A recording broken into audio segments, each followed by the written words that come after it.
Satu, take satu, action. Kembali lagi bersama saya dalam segmen tutorial Islami persembahan Lim Production. Di sini saya akan sedikit membahas tentang permasalahan tata cara sholatnya seorang laki-laki. Kenapa? Karena ini mudah-mudahan dapat membantu baik adik-adik, abang-abang, neng-neng, ibu-ibu, bapak-bapak, ataupun nenek-nenek maupun abah-abah. Apa? Karena ketika kita beribadah tanpa adanya ilmu, dalam artian tanpa adanya pengetahuan, maka amalnya akan ditolak. Sebagaimana di dalam kitab Zubad diterangkan, wa kuluman bi ghairi ilmin a'maluhu mardudatun la tuqbalu. Jadi jelas penjelasannya bahwa setiap amal, setiap ibadah tanpa adanya ilmu akan ditolak. Oke, jangan lama-lama, langsung saja mari kita bahas. Abdul Aziz, intro.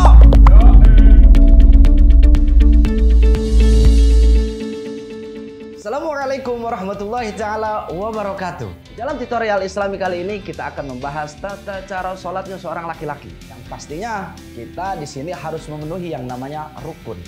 Jadi setelah syarat kemudian ada rukun. Yang pertama adalah niat. Namun perlu kita ketahui, di dalam niat itu ada 3 yang harus terpenuhi. Pertama adalah qasdu ataupun qasdu sholat. Seperti lafaz usolli. Yang kedua harus adanya niatul fardhi. Kalau disambungkan berarti usolli fardho. Kemudian yang terakhir adalah ta'yinus sholah. Menentukan kita sholatnya sholat apa. Kalau misalkan kita praktekkan sholatnya sholat subuh, berarti usolli fardho subhi.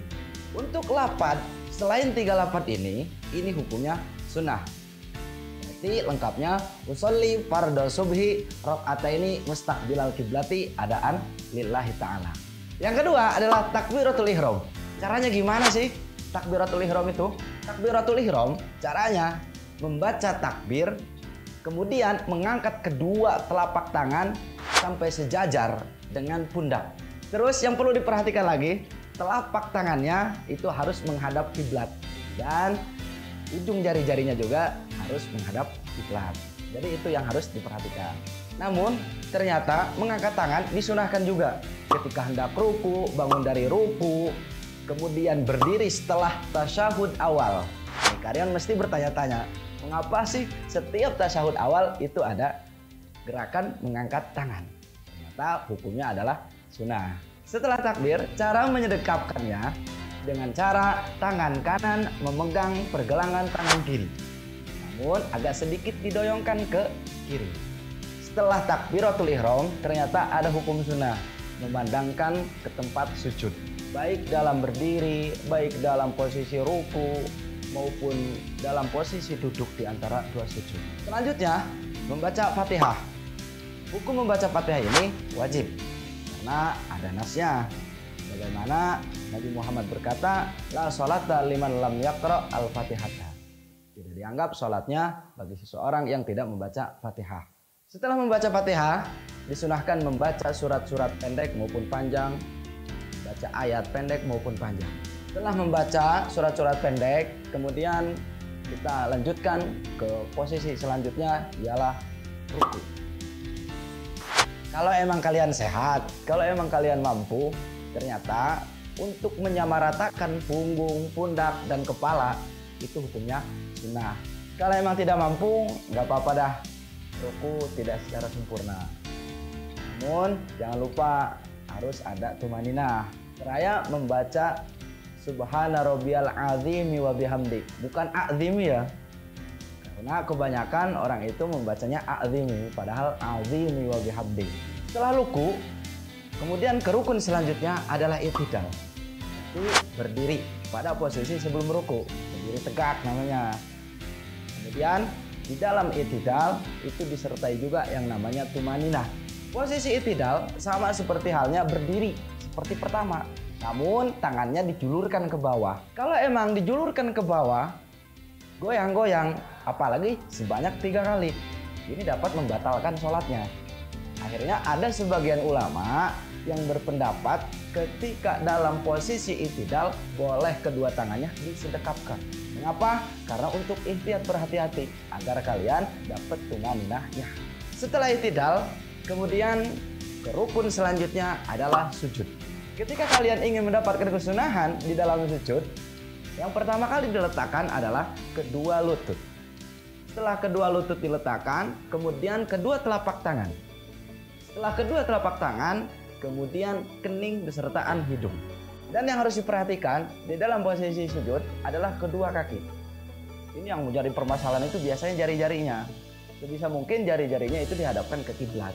Kalau misalkan emang tidak ada udzur bagi kaki kalian.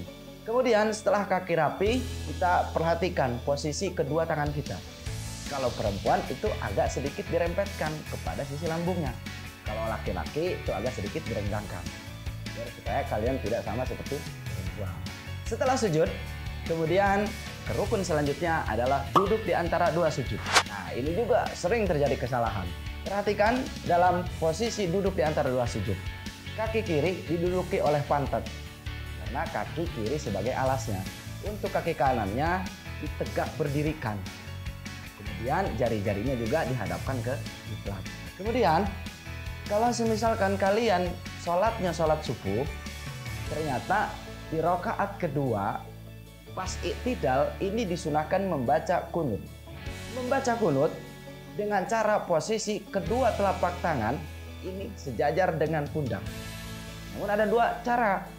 Cara yang pertama bisa mengumpulkan kedua tangannya. Cara yang kedua bisa memisahkan kedua tangannya. Untuk doanya kalian pastilah sudah hafal. Setelah itu kemudian kita beranjak ke rukun selanjutnya. Rukun yang selanjutnya adalah tasyahud. Namun sebelum kita ke rukun ternyata ada sunnah di sana. Namanya tasyahud awal. Jadi tasyahud itu ada dua, ada tasyahud awal, ada tasyahud akhir. Posisi tasyahud awal ini ternyata sama seperti halnya duduk di antara dua sujud. Perbedaan di dalam tasyahud awal dan duduk di antara dua sujud adalah tata cara peletakan kedua tangannya. Jadi tangan kanan diletakkan dekat dengan lutut. Setelah diletakkan dengan lutut, kemudian agak sedikit renggangkan, jangan terlalu dikumpulkan tangannya. Kemudian yang rukun berarti tasyahud akhir. Tasyahud akhir posisinya sedikit berbeda dengan tasyahud awal. Mengapa? Karena di sana ada tata cara letak kedua kakinya. Untuk tasyahud akhir, kaki kiri berada di bawah posisi kaki kanan. Kemudian bumi sebagai alas pantatnya. Dan jangan lupa kaki kanannya juga itu ditegak berdirikan. Biar apa? Biar jari-jari tadi hadap ke kiblat. Ketika keadaan tasyahud akhir telah sempurna, disunahkan ketika melafadzkan la ilaha illallah, telunjuknya itu diacungkan. Setelah diacungkan, pandangan mata kita arahkan ke telunjuk tersebut.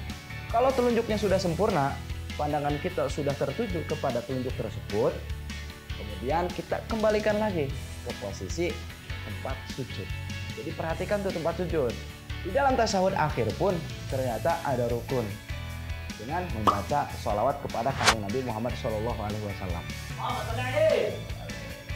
Selanjutnya adalah salam. Tata cara salam dengan menoleh ke kanan dan menoleh ke kiri. Sekiranya ketika menoleh ke kanan maupun ke kiri, pipi terlihat dari belakang. Setelah rukun sempurna dari awal sampai akhir, disunahkan mengusap wajah. Mungkin saya cukupkan untuk tutorial Islami kali ini. Kesempatan Lim Production. Dan sekali lagi, kalian jangan lupa share, like, comment, and subscribe. Ikuti pula akun media sosial kami di @limofficial_lirboyo. Dan ikuti pula media sosial keluarga Pondok Pesantren Lirboyo yang kami tinggalkan di deskripsi bawah ini. Mungkin itu saja. Balighu ani walau ayah. Assalamualaikum warahmatullahi wabarakatuh.